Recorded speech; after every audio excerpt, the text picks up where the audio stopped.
Kamusta mga kalahing Pinoy? Magandang gabi sa inyong lahat. Ako po si Jun. At dalawang issues po ang pag-uusapan natin ngayon. Una po, yung impeachment laban kay VP Sara, kung saan ang Senado kanina ay nag-convene na. At ikalawa, ito pong asawa ni NBI Director na si Matibag. Yung asawa niyang si Ann Matibag. Ito po'y nasasangkot sa maanumalyang flood control at tinerminate na daw ang kasong yan. Di sana all. Kung ikaw ba naman si Matibag o asawa ka ng NBI Director Matibag, talagang masasabing malakas ka kay President. Kaya naman ang kaso mo sa flood control ay pinatay na, tinerminate na daw Alright, unahin po natin itong impeachment ni VP Sara na pinakahihintay kanina at kung anong mangyayari. May mangyayari bang kudita kanina? Parang wala. No? Pero may mga pagbabago sa Senado kanina. At nag-convene na nga itong Senado, ang Senate Impeachment Court kanina para sa impeachment ni VP Sara. At nanumpa na rin po sila. Ito po yung parang opening pag-uumpisa ng impeachment na laban kay VP Sara at binigyan ng 10 days ng Senado ang ating Vice President para sumagot. Kasama kalakip dyan yung impeachment complaint. So sasagot po within 10 days ang kampo ni VP Sara dyan. At pagkasagot naman ng kampo ni VP Sara within 10 days, ang sasagot naman ay ang prosecution. At binibigyan yan ng 5 days. So, dito, malabo na pong ma-impeach ang ating Vice President. Hindi na po magtatagumpay ang kampo ni Soto para ma-impeach si VP Sara. Wala na po. Napakalabo po. Napakalabo na po niyan. At kanina, yung dalawang nag-abstain sa botohan sa Senate President, si Zubiri at si Ejercito, yung kapatid ni Jinggoy, ay umanib na po sa minority. Bali, 13-11 po ngayon. 13 ang nasa majority, 11 ang nasa minority. Sobrang nipis po niyan. Dalawa lang ang kailangan ni Soto ngayon para bumalik sila sa pagiging majority, para makuha nila ang Senate presidency at makontrol nila ang Senado. Yun po ang habol ng mga ng mga kudita-kudita. Para makontrol mo ang Senado, kailangan kaalyado ninyo, kaalyado ng Malacanang ang Senate President. So, para makontrol nila yan, kailangan nila ng 13. Yun talaga yung purpose ng kudita. Kung sino ang hahawak, magkokontrol ng Senado. Kung ang gagawin mo naman sa pagkokontrol sa Senado ay puro illegal, puro pampolitika, napakasama po nun. Pero kung ikaw naman ang layunin mo, kagaya ng layunin ng kampo ni Cayetano, na mapasaayos ang Senado, mawala yung mga illegal gawain nila, lalong-lalo na sa paggawa ng budget. Marami pong mga illegal na ginagawa. Kung ang hahawak niyan yung Tuta Soto o kaya yung kaalyado ni Tuta Soto, puro illegal po ang mangyayari. Kawawang-kawawa po ang taong bayan at ang ating bansa diyan sa kampo nila Soto. So, mas okay na po kay Cayetano. Matatag na po yang 13 na yan. At kung pagdating naman sa impeachment ni VP Sara, kakailanganin ni Soto ng 16, including siya. 16 votes to convict the Vice President. Kung sila ay 11 lang ngayon, hindi mo na ma-imagine na magtatagumpay si Soto dahil solidong-solido po yung 13 na yan. Yung Brave 13. Nakaraan, tinatawag pa na namin na Magnificent 13. Pero iba na ngayon ang tawag. Brave 13. Isinunod po yan sa Brave 18 Marines. Okay? So, sobrang labo, sobrang hindi na magtatagumpay na ma-impeach si VP Sara. At natitiyak natin, yung 13 na yan, solid yan. Solid yan na papanig yan sa kampo ni VP Sara. At dito sa 11 ni Soto, hindi pa solid yan. May mga boboto pa dyan, pabor kay VP Sara, to acquit VP Sara. Kaya sobrang hina na ng minority, kahit sabihin mong 11 sila. Sobrang hina na pagdating sa impeachment. Pero pagdating sa kudita, sobrang nipis naman ng 13. Talaga naman. Eksaktong-eksakto lang sila eh. Wala silang sobra. Kasi kapag nag-14, yan, sobra ng isa. 15, sobra ng dalawa. So, di 13 lang sila. So, eksakto lang na mapagtagumpayan nila yung kudita. Kaya ayan nga, nasa control na ng grupo ni Cayetano ang Senado, kung saan mayroon tayong makikitang impartial pagdating sa impeachment. Patas na pagdinig, patas na proseso dyan sa impeachment ni VP Sara. At masasabi natin talagang sobrang labo na. Sobrang labo na ma-impeach dito ni VP Sara. Kailangan lang ni VP Sara ng siyam. Kahit nga hindi na bumoto si Bato eh.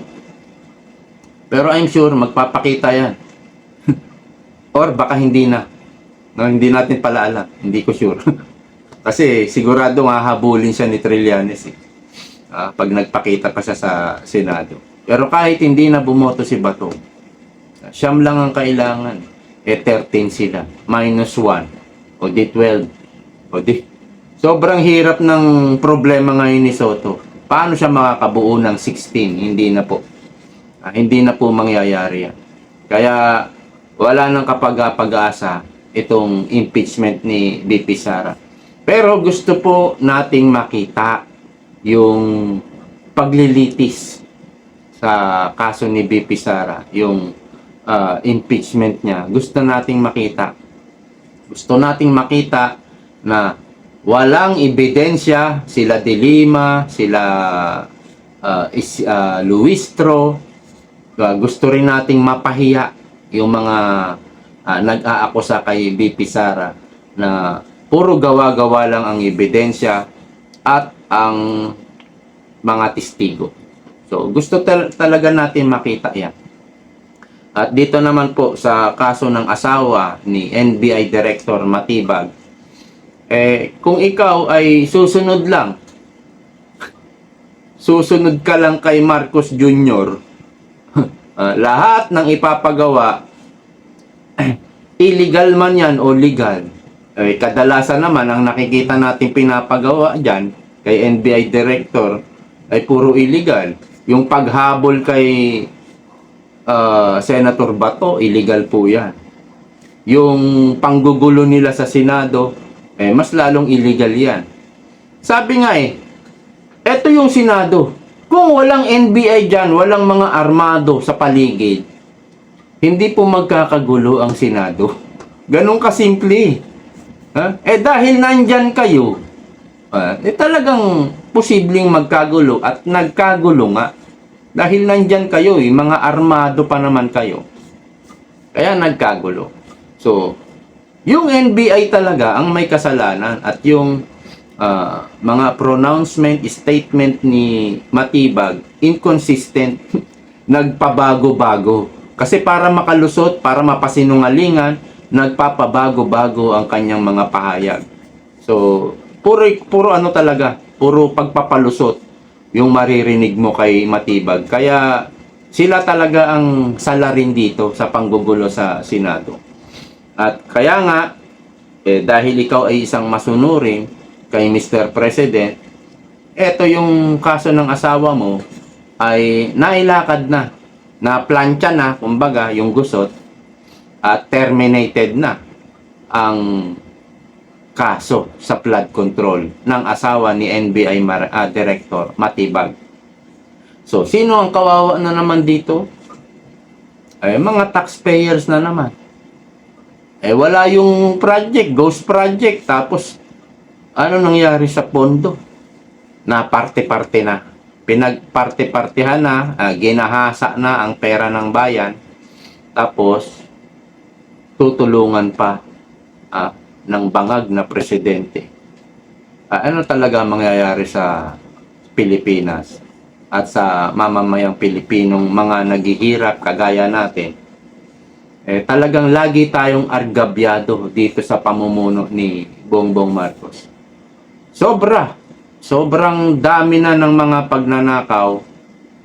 Ayan, wala pa rin siyang naipapakulong. Eh, imbis na ipakulong, talagang pinoprotektahan, inaabsuelto, pinapatay ang kaso. Eh, papaano talaga tayo makakaasa dyan sa presidente na yan? Kaya hanggang nandyan yan, walang mangyayari sa mga magnanakaw. Mananatiling honorable ang mga congressman na yan at ilang senador. Mananatiling laya, mga asar pa yan. Wala, kawawang kawawa. Tayong mga mahihirap. Wala pong mapapanagot. Pero, dito po sa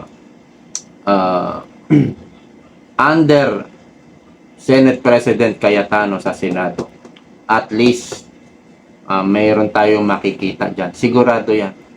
At pag umusad na ang investigasyon sa Blue Ribbon Committee, siguradong iuusad po ang flood control scam dyan, ang investigation dyan.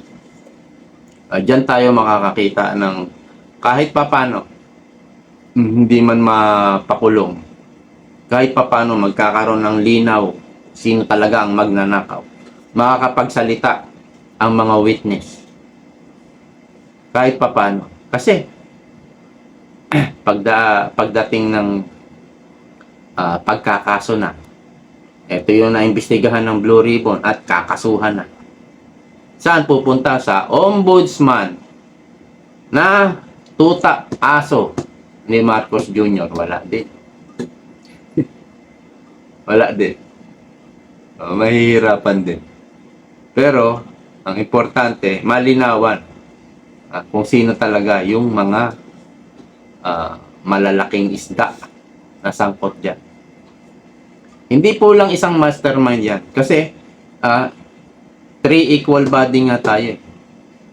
Ang mga kurakot, madalas, nasa executive and legislative. Alright? So, dahil co-equal body yan, hindi pwedeng isa lang ang mastermind. May mastermind sa executive, may mastermind sa legislative. So, dalawang mastermind po yan. Alam na natin yung magpinsan. Alam na po ng buong mundo kung sino mastermind. Na pinagtatakpan ni Lacson. Unang-una si Lacson dyan. Pangalawa si Tuta Soto. Balang araw, malilinaw din yan, sabi ko sa inyo. So hanggang dito na lamang po. Maraming salamat. See you next time. Bye-bye. Sabi nga pala ni BP Sara, mahalin natin ang Pilipinas.